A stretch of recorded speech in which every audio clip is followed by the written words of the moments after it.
Eamon's shadow, a dragon's dread, across the riverlands his terror spread. But Green's had armies, forces on the ground, and Ser Criston Cole, the Kingmaker, was bound to lead them south, a marching host so grand, to meet the Hightowers in the southern land. A column long, of knights and men-at-arms, secure, they thought, from any bitter harms.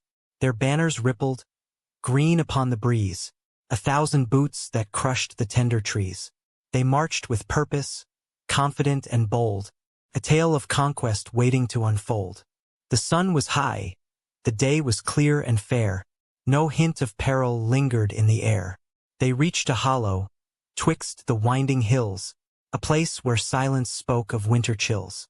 And then a trumpet, shrill and sharp and clear, a sound to fill a soldier's heart with fear. For from the woods, a host of black arose, a gathering of Riverland and northern foes. Led by Lord Dustin, a grim and silent man, the butcher's ball according to their plan. They moved like shadows, swift and sure and low, patient ambush waiting for the blow. 1,000 arrows, darkening the sky, a storm of death, a song of men to die. They rained upon the green ranks, unprepared, a silent promise of a fate they shared. The first ranks faltered, stumbling on the ground, a piercing scream, a sickening, muffled sound. The Kingmaker watched, his silver armor bright, and knew his army had been caught that night. He drew his sword, a cold and steely gleam, and shouted orders like a waking dream. Form up, stand firm, the traitors must be faced. But chaos reigned and order was erased. The northern swordsmen, grim and wild and free, crashed down upon them like a crashing sea.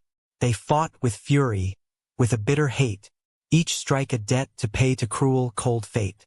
For every village burned by Eamon's flame, for every life extinguished in his name, the blacks demanded payment on that day, and green blood spilled in horrifying spray. The battle was no battle true and grand, it was a slaughter in that bloody land. The Greens were trapped, with nowhere left to flee, surrounded by their brutal enemy. The butcher's ball the common folk would call this grim account of how an army fell. No single combat, no heroic stand, just brutal butchery by an iron hand. 1,000 axes hacking without grace, 1,000 daggers finding a soft place.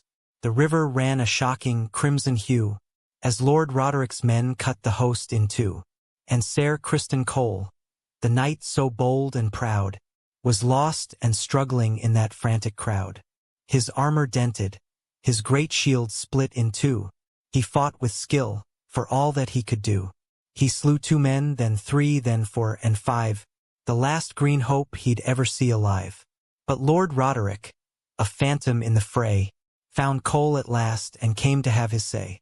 No words were spoken, just a glint of steel, a final thrust, the last wound he would feel. The Kingmaker fell, a silence on his lips, his mighty kingdom crumbling in eclipse. The man who crowned a king with solemn vow was just a corpse within a bloody row, a tragic ending for a noble name, extinguished in that brutal, violent game. The green defeat, a major, heavy blow, the Hightower forces could not onward go. They lost their leader Cole, the man of might, and Eamond was alone, a lonely light. The dragon's rider, with no ground support, a lonely general of a fearsome sort. The Riverlands, a graveyard for the green, a bloody ruin, a horrifying scene.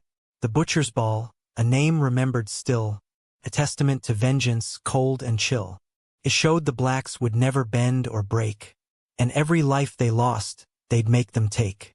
And so the dance of dragons raged anew, and blood was shed, a terrible crimson dew. The Kingmaker's fall, a turning of the tide, with nowhere left for green to run or hide.